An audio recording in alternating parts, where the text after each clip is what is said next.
শেহতীয়াকৈ ভাৰতীয় চৰকাৰে এটা এপ লঞ্চ কৰে, সঞ্চাৰ সাথী বুলি এপটোৰ নাম। তো চৰকাৰী এপ।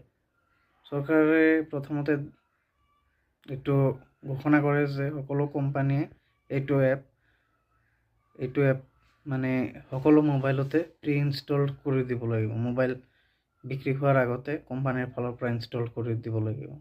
চৰকাৰৰ কথা হ'ল এই এপটোৱে ছিকিউৰিটি প্ৰদান কৰিব।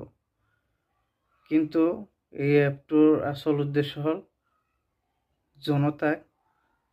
জনতাৰ ওপৰত ছাৰ্ভেইলেন্স ৰখা, গতিবিধি লক্ষ্য কৰা, মানুহে কি কাম কৰে সেইটো লক্ষ্য কৰা। প্ৰথমতে এপল নামৰ কোম্পানীটোৱে ঘোষণা কৰে যে তেওঁলোকে চৰকাৰৰ এই ঘোষণা মানিবলৈ বাধ্য নহয়।